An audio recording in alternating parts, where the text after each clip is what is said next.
K എന്ന് പറയുന്ന ഒരു പെൺകുട്ടി ഒരു ജീവിയെ കാട്ടിൽ വെച്ച് കാണുകയാണ്. പിന്നീട് അവൾ ആരാണെന്നും എന്താണെന്നും അവളുടെ ജോലി എന്താണെന്ന് പോലും അവൾ മറന്നുപോകുന്നു. 2024 പുറത്തിറങ്ങിയിട്ടുള്ള ക്രിപ്റ്റിക് എന്ന് പറയുന്ന ഒരു കനേഡിയൻ ഹൊറർ ത്രില്ലർ മൂവിയാണ് ഞാൻ ഇന്ന് എക്സ്പ്ലെയിൻ ചെയ്യാനായിട്ട് പോകുന്നത്. ആദ്യമായിട്ടാണ് നമ്മുടെ ഈ ഒരു കൊച്ചു ചാനൽ കാണുന്നതെങ്കിൽ ഇപ്പൊ തന്നെ ഒന്ന് സബ്സ്ക്രൈബ് ചെയ്ത് വെച്ചേക്കുക. ഒട്ടും വൈകാതെ നമുക്ക് നേരെ കഥയിലോട്ട് കടക്കാം. സിനിമയുടെ തുടക്കത്തിൽ തന്നെ കാണിക്കുന്നത് വലിയ വലിയ മലനിരകളാണ്. അവിടേക്ക് ഒരു കൂട്ടം സ്ത്രീകൾ, അതായത് ഒരു വുമൻസ് ഗ്രൂപ്പിലുള്ള ആളുകൾ എല്ലാവരും കൂടി ചേർന്നിട്ട് ഒരു ഹൈക്കിങ്ങിനായിട്ട് പോവാണ്. അവിടേക്ക് നമ്മുടെ കഥാനായികയായിട്ടുള്ള കെയും എത്തുന്നുണ്ട്. ഈ ഒരാളാണ് ഇപ്പോൾ ഇവരെല്ലാവരും അങ്ങോട്ടേക്ക് കൊണ്ടുപോകുന്നത്. ക്രിപ്റ്റോ പീക്ക് എന്നാണ് ഇവരിപ്പോൾ പോകുന്ന ആ ഒരു സ്ഥലത്തിന്റെ അല്ലെങ്കിൽ ആ ഒരു മലനിരയുടെ പേര്. കെയുടെ കയ്യിലൊരു വീഡിയോ ക്യാമറ ഉണ്ടായിരുന്നു. അതുപയോഗിച്ചിട്ട് ഒരുപാട് ഫൂട്ടേജും മറ്റൊക്കെ അവൾ എടുത്തു വെക്കുന്നുണ്ട്. ബാക്കിയുള്ള ക്യാമ്പിലുള്ള ആളുകളോടൊന്നും തന്നെ അവൾ മിണ്ടുന്നില്ല. തിരിച്ച് മറ്റുള്ളവരും അവളെ വലിയ മൈൻഡൊന്നും ചെയ്യുന്നില്ല. അങ്ങനെ ഇരിക്കുമ്പോഴാണ് ഈ ഹൈക്കിങ് നേതൃത്വം കൊടുക്കുന്ന ഇവരുടെ ലീഡർ ഇവർക്ക് കുറച്ച് കാര്യങ്ങൾ പറഞ്ഞു കൊടുക്കുന്നത് ഈ ഒരു കാടിനെ പറ്റിയിട്ട്. പണ്ട് പണ്ട് പണ്ട് ബാർബറ വാലന്റൈൻ എന്ന് പറയുന്ന ഒരു സ്ത്രീ ഉണ്ടായിരുന്നു. പുള്ളിക്കാരി ഇവിടെ ഈ മാൺസ്റ്റർ ഹണ്ടർ ആണെന്നൊക്കെ പറഞ്ഞിട്ട് ഇങ്ങോട്ടേക്ക് വന്നിട്ട് ഒരു ജീവിനെ, ക്രീച്ചറിനൊക്കെ വേട്ടയിടാനൊക്കെ നോക്കി. പക്ഷെ പുള്ളിക്കാരിനെ പിന്നെ ആരും കണ്ടിട്ടില്ല. ബാക്കിയുള്ളവരൊന്നും ഇതും അത്ര കാര്യമായിട്ട് എടുക്കുന്നില്ല. പക്ഷെ നമ്മുടെ കെ ആണെന്നുണ്ടെങ്കിൽ നല്ല കാര്യമായിട്ട് എടുക്കുന്നുണ്ട്. എല്ലാവരും നടന്നു പോകുമ്പോൾ ഏറ്റവും പുറകിലായിരുന്നു അവൾ ഉണ്ടായിരുന്നത്. ഇവൾ എന്തോ കണ്ടിട്ട് ആ ഒരു കാടിനുള്ളിലേക്ക് കയറി പോവാണ്.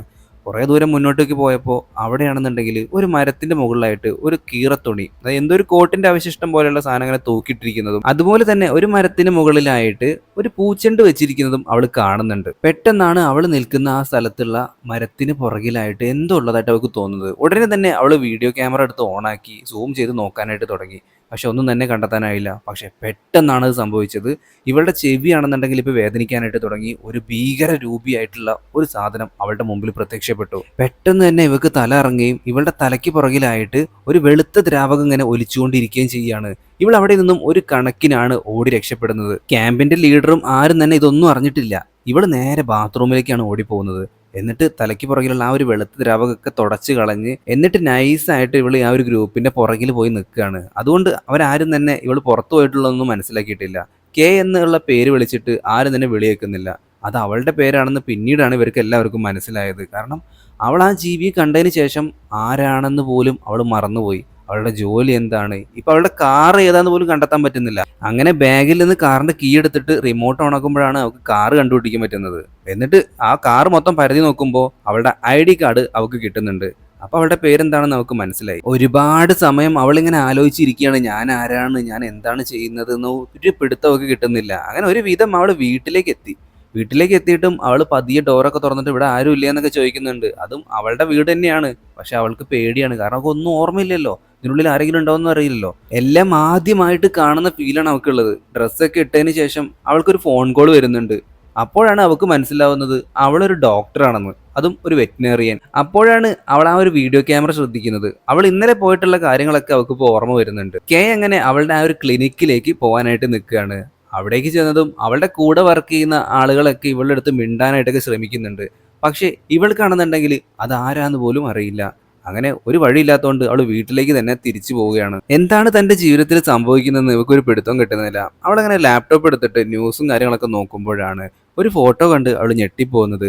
ബാർബറ വാലന്റൈനെ മിസ്സിംഗ് ആണെന്ന് പറഞ്ഞ് കാണിക്കുന്നത് അവളുടെ തന്നെ ഫോട്ടോ ആയിരുന്നു. അവളങ്ങനെ അന്തം വിട്ടിരിക്കുമ്പോഴാണ് അവളുടെ ജനലിന്റെ അടുത്തായിട്ട് ഒരാൾ വരുന്നത് അവൾക്ക് കാണാൻ പറ്റുന്നത്. ഉടനെ തന്നെ കാറിന്റെ കീം എടുത്തിട്ട് അവൾ അവിടെ നിന്ന് കാർ എടുത്തിട്ട് വളരെ വേഗത്തിൽ പോവുകയാണ്. പിന്നീട് അടുത്ത ദിവസം ഏകദേശം ഒരു ഉച്ചയ്ക്ക് 3 മണിയൊക്കെ ആകുമ്പോഴാണ് അവൾ എഴുന്നേൽക്കുന്നത്. കാറിനുള്ളിൽ തന്നെ അവൾ കിടന്നുറങ്ങിയിട്ടുണ്ടായിരുന്നു. അവളുടെ കാലിലാണെന്നുണ്ടെങ്കിൽ ഒരുപാട് ചെളിയും പറ്റിയിട്ടുണ്ടായിരുന്നു. പോരാത്തതിന് നേരത്തെ ആ ഒരു ജീവിയെ കണ്ട അതേ കാട്ടിലായിരുന്നു അവൾ ഉണ്ടായിരുന്നത്. അങ്ങനെയൊക്കെ ആ ഒരു വണ്ടി എടുത്തിട്ട് തിരികെ പോകാനായിട്ട് തീരുമാനിക്കുകയാണ്. പോകും വഴിയിൽ അവൾ ഒരു ഹോട്ടലിൽ റൂം എടുക്കാൻ നിൽക്കുകയാണ്. അവിടുത്തെ ആ ഒരു ഹോട്ടൽ നടത്തുന്ന ചേച്ചിയുടെ അടുത്ത് ഇവൾ ചോദിക്കുന്നുണ്ട്, നിങ്ങൾക്ക് ബാർബറ വാലന്റൈനെ അറിയുമോ? അപ്പൊ അവർ പറയുന്നുണ്ട്, ഇല്ല മോളെ, പക്ഷെ ഇവിടെ ഒരുപാട് പേരെ കാണാതാവുന്നുണ്ട്, അതായത് മിസ്സിംഗ് കേസുകൾ ഒരുപാട് കൂടുന്നുണ്ട് അവൾക്ക് മനസ്സിലായി. കെ എങ്ങനെ ഹോട്ടൽ റൂമിൽ ഇരുന്നുകൊണ്ട് അവരുടെ ലാപ്ടോപ്പിൽ ബാർബറ വാലന്റൈന്റെ ഒരു ഇന്റർവ്യൂ കാര്യങ്ങളൊക്കെ കണ്ടുകൊണ്ടിരിക്കുകയാണ്. ആ ഒരു വീഡിയോയിൽ ആ ബാർബറ വാലന്റൈൻ ആണെന്നുണ്ടെങ്കിൽ ഇപ്പൊ ഇവളുടെ മുഖത്തേക്ക് തന്നെ നോക്കുന്നതായിട്ട് ഇവർക്ക് കാണാൻ കഴിയുന്നുണ്ട്. എന്താണ് ഈ സംഭവിക്കുന്നത് ഇവർക്ക് ഒരു പിടുത്തം കിട്ടുന്നില്ല. കുറച്ചു നേരം കഴിഞ്ഞപ്പോൾ ആ ഒരു ഹോട്ടൽ നടത്തുന്ന ചേച്ചിയാണെന്നുണ്ടെങ്കിൽ ഇവർക്ക് ഡ്രിങ്ക്സ് വേണോന്നൊക്കെ ചോദിക്കുന്നുണ്ട്. അങ്ങനെ ഇവർ രണ്ടുപേരും കൂടി ഇപ്പൊ മദ്യപിച്ചുകൊണ്ടിരിക്കുമ്പോഴാണ് ആ ഒരു പുള്ളിക്കാരി ഇവളുടെ അടുത്ത് ചോദിക്കുന്നത്, മോള് ആരെ തെരഞ്ഞിട്ട് വന്നതാ? ഇവിടെ ഒരുപാട് പേരെ കാണാതാവുന്നുണ്ടെന്ന്. അവൾ കാര്യം പറഞ്ഞു, ബാർബറ വാലന്റൈനെ തെരഞ്ഞു വന്നതാണെന്ന്. അങ്ങനെ അടുത്ത ദിവസം ഇവൾ എഴുന്നേറ്റ് നോക്കുമ്പോൾ അന്നും ഇവളുടെ കാലിൽ ചളിയുണ്ട്. അതായത് അവൾ കാട്ടിലൊക്കെ പോയ രീതിയിൽ എങ്ങനെ ഉണ്ടായിരിക്കും അതുപോലെ കാലിൽ ചളി ഉണ്ടായിരുന്നു. ബാർബറ വാലന്റൈന്റെ ഭർത്താവിന്റെ ഒരു വീഡിയോയും അവൾ കണ്ടു. അയാൾ ഇപ്പോഴും ബാർബറ വാലന്റൈനെ പ്രതീക്ഷിച്ചിരിക്കുകയാണ് വീട്ടില്. കെ എങ്ങനെ റൂം വെക്കേറ്റ് ചെയ്യാനായിട്ട് പോയി നോക്കുമ്പോൾ ആ ഒരു സ്ത്രീ അവിടെ കാണാനില്ല. അവിടെ കുറച്ച് പൈസയും വെച്ചതിന് ശേഷം അവൾ വീണ്ടും കാർ എടുത്തുകൊണ്ട് തിരികെ പോവുകയാണ്. വീട്ടിലേക്കല്ല, പകരം ആ ഒരു കാട്ടിലേക്ക് തന്നെ. കുറച്ചു നേരം കാർ ഡ്രൈവ് ചെയ്തതിന് ശേഷം വീണ്ടും അവൾ ആ ഒരു കാട്ടിലേക്ക് എത്തുകയാണ്. എങ്ങനെയെങ്കിലും തനിക്ക് എന്താണ് സംഭവിച്ചതെന്ന് അവൾക്ക് അറിയണം. അന്ന് ആ ഒരു ഗ്രൂപ്പിന്റെ ഒപ്പം ഹൈക്കിങ്ങിന് വന്ന അതേ സ്ഥലത്താണ് അവൾ കാർ നിർത്തിയിട്ടുള്ളത്. എന്നിട്ട് ഒരുപാട് ദൂരം അവൾ പോയി, പക്ഷേ ഒരു കാര്യം ഉണ്ടായിരുന്നില്ല. ഒന്നിനെയും കണ്ടെത്താനായിട്ട് അവൾക്ക് പറ്റിയില്ല. പെട്ടെന്നാണ് അവളുടെ പുറകിലായിട്ട് എന്തോ ഒരു സൗണ്ട് കേട്ട് നോക്കുമ്പോൾ ഒരു ഭീകര ജീവി വന്നിട്ട് അവളെ ആക്രമിക്കാനായിട്ട് നിൽക്കുകയാണ്. അവൾ അവിടെ നിന്ന് ഓടി രക്ഷപ്പെടുകയാണ്. ഓടല്ലേ ഓടല്ലേ എന്ന് പറഞ്ഞു കണ്ട് അവളുടെ അടുത്തേക്ക് അത് വരികയാണ്. നോക്കുമ്പോൾ അതൊരു ജീവിയൊന്നും ആയിരുന്നില്ല. ഇവളെ പോലെ തന്നെ ആ ഒരു സത്വത്തെ പിടികൂടാനായിട്ട് അതിനെപ്പറ്റി അറിയാനായിട്ട് നടക്കുന്ന ഒരു അമ്മച്ചിയായിരുന്നു. മോള് പേടിക്കണ്ട, ഞാനും ആ ഒരു ക്രീച്ചറിനെ തപ്പി നടക്കുകയാണ്. അങ്ങനെ ഈ ഒരു അമ്മച്ചിയാണെന്നുണ്ടെങ്കിൽ നമ്മുടെ കേയും കൂട്ടിയിട്ട് പുള്ളിക്കാരുടെ വീട്ടിലേക്ക് പോവുകയാണ്. ആ വീടാണെന്നുണ്ടെങ്കിൽ മരങ്ങൾ കൊണ്ടുണ്ടാക്കിയിട്ടുള്ള ഒരു ചെറിയ വീടായിരുന്നു. അതുകൊണ്ട് തന്നെ ഇവർക്ക് രണ്ടുപേർക്കും ഇരിക്കാൻ തന്നെ വളരെ പ്രയാസമായിരുന്നു. അങ്ങനെ ഈ പുള്ളിക്കാരി ചെറുപ്പം തൊട്ടേ ശേഖരിച്ചു വെച്ചിട്ടുണ്ടായിരുന്ന എല്ലാ കാര്യങ്ങളും നമ്മുടെ കേക്ക് കാണിച്ചു കൊടുക്കുന്നുണ്ട്. ഈ ഒരു സ്ത്രീയുടെ മകളെ ഈ ഒരു ജീവി പിടിച്ചിട്ടുണ്ടെന്നാണ് പുള്ളിക്കാരി പറയുന്നത്. അതിന്റെ ഫോട്ടോ ആണെന്നുണ്ടെങ്കിൽ ആ ഒരു ആൽബത്തിലുണ്ടായിരുന്നു. അങ്ങനെ അന്നത്തെ ദിവസം വലിയ കുഴപ്പമൊന്നുമില്ലാതെ അവർ രണ്ടുപേരും ആ ഒരു വീട്ടിനുള്ളിൽ തന്നെ തങ്ങി. രാവിലെ നമ്മുടെ കെ ആണെന്നുണ്ടെങ്കിൽ എന്തൊക്കെയോ ദുസ്വപ്നങ്ങൾ കണ്ടിട്ടാണ് എണീക്കുന്നത് തന്നെ. അവൾ ആദ്യം തന്നെ കാലിലേക്കാണ് നോക്കുന്നത്. നോക്കുമ്പോൾ കാലിൽ മൊത്തം ചളി. ആ ഒരു സ്ത്രീ ആണെന്നുണ്ടെങ്കിൽ അവിടെ കാണാനുമില്ല. അവളങ്ങനെ ഒരു ടോർച്ചും എടുത്ത് പുറത്തേക്ക് ഇറങ്ങാണ്. അപ്പോഴാണ് ഒരു സ്ഥലത്തെത്തിയപ്പോൾ ഒരു പെൺകുട്ടി വന്നിട്ട്, നീ പേടിക്കണ്ട, നീ പെട്ടെന്ന് തന്നെ ഇവിടുന്ന് പൊക്കോ എന്നൊക്കെ പറയുന്നത്. അങ്ങനെയൊക്കെ അവിടെ നിന്ന് നടന്ന് നടന്ന് ഇപ്പൊ ഒരു ചെറിയ ടീ ഷോപ്പിന്റെ അടുത്ത് എത്തിയിട്ടുണ്ട്. അവിടെ ഒരുപാട് പേരുടെ ഫോട്ടോസ് ഒട്ടിച്ചു വെച്ചിട്ടുണ്ടായിരുന്നു. മിസ്സിംഗ് ആയ ആളുകളുടെ ഫോട്ടോകളായിരുന്നു അതൊക്കെ. അതില് നേരത്തെ ഇവള് കണ്ടിട്ടുള്ള ആ ഒരു പെൺകുട്ടിയുടെ ഫോട്ടോയും ഉണ്ടായിരുന്നു. ഇവൾ ആകെ അന്തം വിട്ട് നിൽക്കുകയാണ്. അങ്ങനെ നമ്മുടെ കെ വീട്ടിലേക്ക് കാറും എടുത്ത് പോയി. അതിനുശേഷം ബാർബറ വാലന്റൈന്റെ ഭർത്താവിന്റെ വീഡിയോസും മറ്റൊക്കെ അവൾ കാണുന്നുണ്ട്. ഇപ്പോഴും എന്തൊക്കെയോ ദുരൂഹതകൾ ഉണ്ടെന്ന് അവൾക്ക് മനസ്സിലായി. എന്താ സംഭവിക്കുന്നതെന്ന് ഒരു പിടുത്തവും കിട്ടുന്നില്ല. ബാർബറ വാലന്റൈൻ തന്നെയാണോ ഞാൻ? പക്ഷെ എനിക്കെങ്ങനെ കെ എന്നുള്ള പേര് വന്നു, ID കാർഡ് വന്നു, അങ്ങനെയുള്ള ജോലിയും കാര്യങ്ങളൊക്കെ വന്നു. ആകെ തലയ്ക്ക് ഭ്രാന്തായപ്പോൾ അവൾ അവിടെ അടുത്തുണ്ടായിരുന്ന ഒരു ബാറിലേക്ക് പോവാണ്. അവിടെ വെച്ചിട്ട് ഒരു സ്ത്രീ അവൾ പരിചയപ്പെടുന്നു. പുള്ളിക്കാരിയാണെന്നുണ്ടെങ്കിൽ ഒരു മിനുങ്ങുന്ന കോട്ട് പോലുള്ള ഒരു സാധനം എടുത്തിട്ട് അവൾക്ക് കൊടുക്കുന്നുണ്ട്. അവിടുത്തെ ബാത്റൂമിൽ നിന്ന് എന്തോ സൗണ്ട് കേട്ടിട്ട് നമ്മുടെ കെ അങ്ങോട്ടേക്ക് പോയി നോക്കുകയാണ്. മുതലാളിയും അവിടുത്തെ ജോലിക്കാരിയും തമ്മിൽ ഒരു ഡിംഗിൾ ഫിക്ഷൻ നടന്നുകൊണ്ടിരിക്കുകയായിരുന്നു. അത് കാണുമ്പോൾ തന്നെ അവൾക്ക് എന്തോ പോലെ തോന്നുന്നുണ്ട്. അങ്ങനെ ഇവള് പെട്ടെന്ന് തന്നെ ബാത്റൂമിലേക്ക് പോയിട്ട് അവിടെ ഉണ്ടായിരുന്ന ഒരു സ്ത്രീയുമായിട്ട് ഒരു ശാരീരിക ബന്ധത്തിൽ ഏർപ്പെടുകയാണ്. അത് അവളല്ല ചെയ്യുന്നത്, അവളുടെ ദേഹത്തുള്ള ആ ഒരു ജീവിയായിരുന്നു. അങ്ങനെ അടുത്ത ദിവസം ഇവളുടേത് പോലുള്ള അതേ അനുഭവവും കാര്യങ്ങളൊക്കെ നേരിട്ടുള്ള മറ്റൊരു സ്ത്രീയും ആ ഒരു നാട്ടിലുണ്ടായിരുന്നു. അവരുടെ വീട്ടിലേക്കാണ് ഇപ്പൊ നമ്മുടെ കെ എത്തിയിരിക്കുന്നത്. ആ സ്ത്രീയുടെ മകളും അതുപോലെ തന്നെ ഭർത്താവും ഒന്നും അവൾ പറയുന്ന കാര്യം വിശ്വസിച്ചിരുന്നില്ല.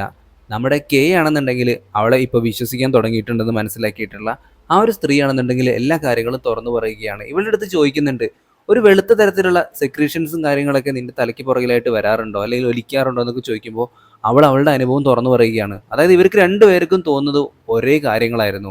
അപ്പോൾ ആ ഒരു ജീവിയാണെന്നുണ്ടെങ്കിൽ മേറ്റിങ്ങിനായിട്ട് ശ്രമിക്കുന്നതും അതുപോലെ തന്നെ അത് 5-6 ദിവസം ഈ ഒരു സ്മെല്ലും കാര്യങ്ങളൊക്കെ എൻ്റെ ദേഹത്ത് ഉണ്ടാവാറുണ്ട് എന്നും ഈ ഒരു സ്ത്രീ പറയുന്നുണ്ട്.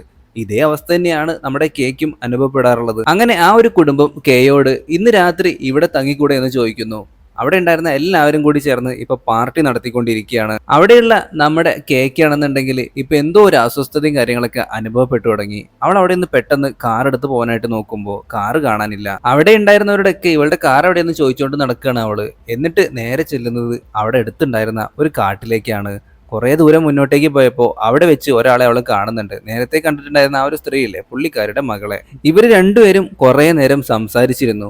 അപ്പോഴാണ് നമ്മുടെ കേക്ക് മനസ്സിലാവുന്നത് അവളുടെ ദേഹത്തുള്ള ആ ഒരു ജീവിയുടെ പ്രസൻസ് ഇവളുടെ ദേഹത്തുണ്ടെന്ന്. അങ്ങനെ നമ്മുടെ കെ ആണെന്നുണ്ടെങ്കിൽ ഇപ്പൊ പാർട്ടി നടക്കുന്ന സ്ഥലത്തേക്ക് വീണ്ടും വരികയാണ്. അവിടെയുള്ളവരുമായിട്ട് അവൾ ചെറിയ വാക്കുതർക്കത്തിൽ ഏർപ്പെടുമ്പോൾ നേരത്തെ കണ്ട ആ ഒരു സ്ത്രീയുടെ ഭർത്താവ് അങ്ങോട്ടേക്ക് വന്നിട്ട് അവളുമായിട്ട് ശാരീരിക ബന്ധത്തിൽ ഏർപ്പെടാൻ ശ്രമിക്കുകയാണ്. പക്ഷെ അയാൾക്ക് നല്ല പണി കിട്ടി. അതായത് ആ ഒരു ജീവിയും കൂടെ ഉണ്ടായിരുന്നു. അങ്ങനെ അതൊക്കെ കഴിഞ്ഞ് നമ്മുടെ കെ ആണെന്നുണ്ടെങ്കിൽ കാറും എടുത്ത് വേഗത്തിൽ പോയിക്കൊണ്ടിരിക്കുമ്പോഴാണ് ഒരു പെൺകുട്ടി അങ്ങോട്ടേക്ക് ഓടി വരുന്നത് അവൾ കാണുന്നത്. നോക്കുമ്പോൾ അവളുടെ അതേ രൂപത്തിലുള്ള മറ്റൊരു പെൺകുട്ടി. കാറിൽ നിന്ന് പുറത്തിറങ്ങി നോക്കുമ്പോൾ ആ ഒരു പെൺകുട്ടിയെ കാണാനില്ല താനും. ഇവൾക്ക് ആകെ ഭ്രാന്ത് പിടിക്കുന്നുണ്ട്. അങ്ങനെ അടുത്ത ദിവസമായി ഇവള് നേരെ ചെല്ലുന്നത് ബാർബറ വാലന്റൈന്റെ ഭർത്താവിന്റെ അടുത്തേക്കാണ്. ഇവളെ കണ്ട പുള്ളിക്കാരാണെന്നുണ്ടെങ്കിൽ ഒരുപാട് സന്തോഷമായി. എന്റെ മോളെ, നീ ഇത്രയും കാലം എവിടെയായിരുന്നു എന്നൊക്കെ പറഞ്ഞിട്ട് അവളെ അകത്തേക്ക് കൂട്ടിക്കൊണ്ട് പോവാണ്. ദേഹത്ത് മുഴുവൻ അഴുക്കായതുകൊണ്ട് തന്നെ പുള്ളിക്കാരൻ തന്നെ അവളെ കുളിപ്പിച്ചെടുക്കുന്നുണ്ട്. പക്ഷെ എന്നിട്ടും ഒരുമാതിരി ഉളുമ്പ് സ്മെല്ലാണ് അവളുടെ ദേഹത്തുനിന്ന് വരുന്നത്. അതിനുശേഷം അവൾക്ക് പല്ല് തേച്ച് കൊടുക്കുന്നുണ്ട്, പിന്നെ നല്ല ഡ്രസ്സ് ഉടിപ്പിക്കുന്നുണ്ട്. മോളിനി എങ്ങും പോകണ്ട കേട്ടോ എന്നൊക്കെ പറഞ്ഞ് സമാധാനിപ്പിക്കുകയാണ്. നമുക്കൊരു ഫ്രഷ് സ്റ്റാർട്ട് തന്നെ ഇനി ചെയ്യാമെന്നും പറയുന്നു. ഇവരങ്ങനെ ഒരു ദിവസം വീടിന്റെ പുറത്ത് നിൽക്കുമ്പോഴാണ് രണ്ടുപേരും അങ്ങോട്ടേക്ക് വരുന്നത്, ഒരാണും പെണ്ണും. ആ ഒരു പെൺകുട്ടിയാണെന്നുണ്ടെങ്കിൽ ഗർഭിണിയായിരുന്നു. അതിന്റെ കൈ നോക്കുമ്പോഴാണെന്നുണ്ടെങ്കിൽ ഒരു സാത്താന്റെ കൈ പോലെയാണ് ഇപ്പൊ നമ്മുടെ കേക്ക് കാണാനായിട്ട് പറ്റുന്നത്. പക്ഷെ കെ ഒരു കാര്യം അവരുടെ അടുത്ത് ചോദിച്ചില്ല. എന്തൊക്കെ മറക്കാൻ ശ്രമിച്ചിട്ടും ആ ഒരു ജീവിയുടെ കാര്യവും ആ ഒരു ഉളുമ്പ് മണവും കാര്യങ്ങളൊക്കെ ഇപ്പോഴും അവളുടെ ദേഹത്തു നിന്ന് ഇങ്ങനെ വന്നുകൊണ്ടിരിക്കുകയാണ്. ബാത്റൂമിലേക്ക് പോയി നോക്കുമ്പോൾ ഒരു സാത്താനെയാണ് അവളുടെ ഭർത്താവായിട്ട് അവൾക്ക് കാണാനായിട്ട് പറ്റുന്നത്. അന്ന് കിടന്നുറങ്ങാനായിട്ട് നമ്മുടെ കേക്ക് പറ്റുന്നുണ്ടായിരുന്നില്ല. അവള് ബാർബാലിന്റെന്റെ എല്ലാ കാര്യങ്ങളും എടുത്ത് നോക്കുന്നുണ്ട്. എന്നിട്ട് കാർ എടുത്ത് പുറത്തു പോകണമെന്ന് പറയുമ്പോൾ നമ്മുടെ ഭർത്താവാണെന്നുണ്ടെങ്കിൽ അതിന് സമ്മതിക്കുന്നില്ല. പുള്ളിക്കാരനെയും അവള് തീർത്തതിന് ശേഷമാണ് അവിടെ നിന്നും പുറത്തേക്ക് ഇറങ്ങുന്നത്. ഡ്രസ്സൊന്നും ഇല്ലാത്തതുകൊണ്ട് തന്നെ ഒരു ചുവന്ന കോട്ട് ധരിച്ചിട്ടാണ് അവള് പോകുന്നത്. ഇവള് നേരെ പോകുന്നത് കെയുടെ വീട്ടിലേക്കാണ്. അപ്പൊ നിങ്ങൾക്കൊരു സംശയം ഉണ്ടായിരിക്കും, ഇത് കെ തന്നെയാണോ എന്ന്. കെയുടെ ആ ഒരു ജനൽ തകർക്കുന്നു. നേരത്തെ ഈ ഒരു സീനും കാണിച്ചുകൊണ്ടാണ് സിനിമ തുടങ്ങിയത്, ഓർമ്മയുണ്ടോ? അവള് വീട്ടിലേക്ക് എത്തിയപ്പോൾ ആരോ അവളുടെ ജനലിന്റെ അടുത്തേക്ക് വന്നത്, അത് അവള് തന്നെയായിരുന്നു. ഇപ്പോൾ അവള് നേരെ ആ ഒരു കാട്ടിലേക്കാണ് പോകുന്നത്. അവളുടെ കയ്യിൽ ഒരു പൂച്ചെണ്ടുണ്ട്. ആ ഒരു പൂച്ചെണ്ട് അവിടെ വെച്ചതും അവള് തന്നെയാണ്. എന്നിട്ട് ആ ഒരു മരങ്ങൾക്കിടയിലേക്ക് അവൾ പോയി നിൽക്കുന്നുണ്ട്. അപ്പോൾ അവളുടെ കൈയാണെന്നുണ്ടെങ്കിൽ ഒരു വിരൂപമായ രീതിയിൽ ഇങ്ങനെ വളർന്നുകൊണ്ടേ ഇരിക്കുന്നുണ്ട്. ഈ ഒരു സീന് കാണിച്ചുകൊണ്ടാണ് നമ്മുടെ ഇന്നത്തെ സിനിമ അവസാനിക്കുന്നത്. ഒരു പിടുത്തവും കിട്ടുന്നില്ലല്ലേ? എനിക്കും ഇതേ അവസ്ഥയായിരുന്നു ഈ ഒരു സിനിമ കണ്ടപ്പോൾ. ശരിക്കും പറഞ്ഞാൽ ആ ഒരു ജീവിയുടെ ആ ഒരു പ്രസൻസ് അവളുടെ ശരീരത്തിലുണ്ട്, അല്ലെങ്കിൽ അവൾ തന്നെയാണ് ആ ഒരു ജീവി. അവൾക്ക് തോന്നിയതായിരിക്കും ഈ ഒരു ബാർബറ വാലന്റൈൻ അല്ലെങ്കിൽ കെ എന്ന് പറയുന്ന രണ്ട് ക്യാരക്ടേഴ്സ്. എന്തൊക്കെയോ നടന്നു. ഈ ഒരു സിനിമ കണ്ടു കഴിഞ്ഞതിന് ശേഷം എനിക്ക് അതാണ് തോന്നിയത്. ആ ഒരു ഭീകര സത്വത്തിന്റെ ഇൻഫ്ലുവൻസിലാണ് ഈ കാര്യങ്ങളൊക്കെ നടന്നത് എന്നാണ് തോന്നുന്നത്. നിങ്ങൾ ഈ ഒരു സിനിമ കണ്ടിട്ടില്ലെങ്കിൽ ഒന്ന് കണ്ടു നോക്കുക. തീർച്ചയായിട്ടും 18+ സിനിമയാണ്, അതുകൊണ്ട് ഫാമിലി ആയിട്ടൊന്നും കാണണ്ട ആരും. പിന്നെ ഈ ഒരു സിനിമ എക്സ്പ്ലെയിൻ ചെയ്യുമ്പോൾ പച്ചയ്ക്ക് പറയാൻ പാടില്ലാത്ത ഒരുപാട് കാര്യങ്ങളൊക്കെ ഉണ്ട്. അപ്പോൾ അതൊന്നും പറയാത്ത രീതിയിലാണ് ഞാനിപ്പോൾ എക്സ്പ്ലെയിൻ ചെയ്തിട്ടുള്ളത്. അതുകൊണ്ട് തന്നെ അതിൻ്റെ ആ ഒരു കഴമ്പും കാര്യങ്ങളൊക്കെ നിങ്ങൾക്ക് കിട്ടിയിട്ടുണ്ടോ എന്ന് എനിക്കറിയില്ല. എന്നാലും ഞാൻ പറയാണ്ട് പറഞ്ഞിട്ടുണ്ട് ഇടയ്ക്കൊക്കെ. അപ്പോൾ ഇന്നത്തെ വീഡിയോ ഇത്രയൊക്കെ ഉള്ളൂ കൂട്ടുകാരെ. വീഡിയോ ഇഷ്ടപ്പെട്ടെങ്കിൽ ലൈക്ക് ചെയ്യാനും ഷെയർ ചെയ്യാനും മറക്കരുത്. ആദ്യമായിട്ടാണ് നമ്മുടെ ഈ ഒരു കൊച്ചു ചാനൽ നിങ്ങൾ കാണുന്നതെങ്കിൽ ഇപ്പം തന്നെ ഒന്ന് സബ്സ്ക്രൈബ് ചെയ്ത് വെച്ചേക്കുക, ഒരു ലൈക്കും ചെയ്തേക്കുക. പുതിയൊരു വീഡിയോ ആയിട്ട് നമുക്ക് വീണ്ടും കാണാം. അതുവരെ എല്ലാവരും നല്ല ഹാപ്പി ആയിട്ടിരിക്കുക. Tata, bye bye.